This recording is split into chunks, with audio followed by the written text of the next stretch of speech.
All right, guys, in this video, I'm answering the question on double closes. The question is, hey, pitching double close deals to sellers and when to use it. What to say to the seller for that? It seems to be a bit of a complicated matter because why wouldn't they just list it themselves opposed to working with you? It's a great question. It's funny, double closes seem to be all the rage nowadays. We've got so many of our Leah members just crushing huge deals with them.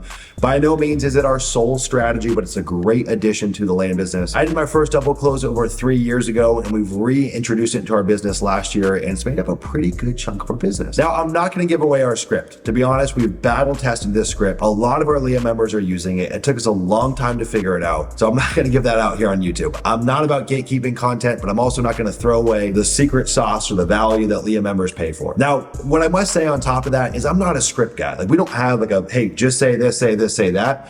But we have a general approach to how we suggest double closes. Now, what I will say to you is I always recommend making 2 offers, right? Give the seller options. Double closing is not always the best thing for a seller, and neither is a cash close, right? So we like to give them options. And I think that just creates a much better dialogue with the seller because we're saying, hey, we're here to work with you, right? What's the goal? What's the goal for you? Cool, let me show you what might be the best road to go down. Now, I always say this, but on the acquisition front, it's our goal to figure out what is the seller's problem, right? What are they looking to do? What are they looking to accomplish by working with us and selling the property? Every seller has motivation. There's a reason they're on the phone with you. There's a reason they haven't listed it yet. So it's your job to unearth that and create offers and terms based around the problem that they have. I always say that double closing is a who, not how business. Who in terms of the right realtors, the right title companies, and the right sellers. You've got to figure out what their situation is, and if it doesn't make sense, don't you dare suggest it to them. It's unfair to tie up a seller in a contract for 3, 4, 6, 12 months when that's not what's going to solve their problems. They need money tomorrow. But there's plenty of sellers out there that have owned their property for decades that aren't worried about waiting another 3 months or 6 months if they can make more on the deal. So that's the first thing, okay? Unearth what's going on with the seller. Create 2 offers. Hey, here's our quick close cash offer. Here's our longer offer where we're going to work our network of buyers, or however you want to phrase that. We can pay more in the second option because you're giving us the benefit of time. Now, for all of our double closes, I personally recommend using an earnest money deposit. I think it's only fair to pay them for their time. I don't believe in locking up contracts for months and not paying them for that time. And that earnest money, in my opinion, should be non-refundable. Is that the most favorable thing to you as a land investor? No, but is it the integral, ethical thing to do? I think so. So let's talk about when we use double closes, okay? I like to use double closes when we have a big question mark on the property, right? The land business has changed in the last couple of years. If you're not flipping the creme de la creme perfect properties, it can be hard, especially if you're in questionable markets or you have a questionable deal. So you might be in a slower market where the access to the property isn't very good. The topo is kind of weird. It's got flood zones, it's got wetlands.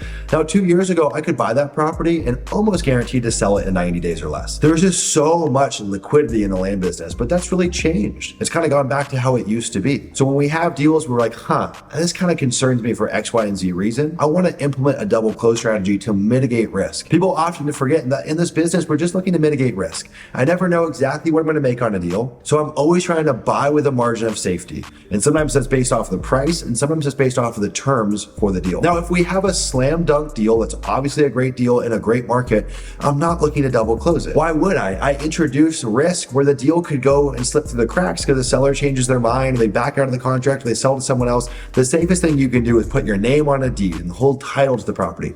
So if I've got an obvious no-brainer deal, I'm always going to cash close. The truth is, finding money in the land business is really easy. There's plenty of people out there that want to fund your deals. So it should never be a capital issue as to why you're double closing. To me, that's silly. Capital is not the reason you should double close. It's question marks on the deal or the market. And so every week we get deals where it's like, I think this is a good deal, but I'm not positive for X, Y, and Z reason. Or maybe we're in a brand new market. I'm just concerned because I don't know the market well and the data is a little finicky. Cool, I'm going to double close. But if it's a market I know, if it's a deal I like, I'm always cash closing. Now, it's important to note there are some markets out there where double closing just doesn't make sense because the statewide terms, if you will, are just so bad, right? You have to wait 7 days after you close to close again. There's no pass-through funding. None of the realtors want to take it on. There's some markets that are just really difficult. In that case, double closing is probably not high on my mind. So I need to make sure I understand the market that I'm working in. I also need to make sure that I have great resources. Again, double closing is about who, not how. You need the right realtors, you need the right title companies. If you don't have them, you're shit out of luck. Okay, so let's talk about why a seller would want to have us double close opposed to having them listed. The truth is, it's convenience. What we do here is we offer a service. We've removed the friction from selling land. What you don't realize is most sellers don't want to go and find a realtor. And even if they do find a realtor, they don't want to pay the realtor fees or the closing costs. And even if they are okay with that, they still don't know how much they're going to make and how long it's going to take. You see, a bird in the hand is better than two in the bush.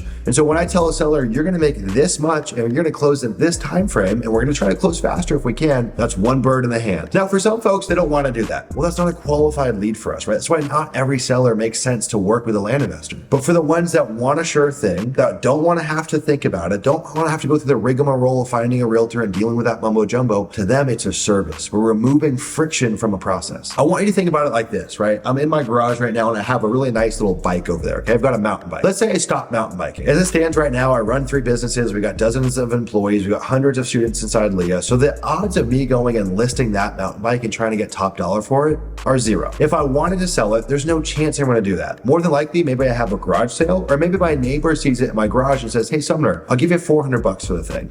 Now, I know full well it's worth $1,000, but the opportunity cost is too high for me to go and try to make that extra $600. It's just not worth it to me. I've got other ways to make $600. So I say, sure, let's shake on it. Sure thing. Even right now in my driveway, I've got a car sitting there for the last year and a half. I would love for someone to come make me an offer on it. I haven't driven it in a year and a half. I want to get rid of the thing, but I'm too gosh darn busy to think about listing it online and trying to find a buyer and negotiating and even filling out the DMV documents. I mean, all of that stuff sounds like a nightmare. So much so that it's prevented me from even selling the car or thinking about it. That's how it is for most landowners. Very few landowners are trying to capitalize and get absolute top dollar. Now, there are some landowners out there that just aren't aware. There's a level of ignorance. They don't know what the asset is worth. I think a lot of people think that's just what happens in land, that we're duping sellers, or they don't know what it's valued at. And actually, that makes it the minority of sellers we work with. Again, most sellers are pretty aware. They might not know it down to the exact dollar what it's worth, but they usually have a pretty good understanding of the value of their property. Again, that friction and that process just isn't worth engaging in. Now, also in some cases, sometimes sellers have real impending crises. They're getting divorced, they have an IRS lien, they owe back taxes, they've got a big life expense coming up, and that does happen. But again, that also makes up the minority. Most sellers just don't want the friction of selling the land themselves. So that is the double closing process in a nutshell. I hope that was valuable. Hopefully that changes some of your limiting beliefs around why sellers would do this. I think a lot of people have these notions that, oh, why would a seller ever do this? And frankly, it's malarkey. But don't take my word for it. Go test it. Go find out yourself. All right, guys, hope this video was valuable. If you want to get inside the best and most badass land investing room in the industry,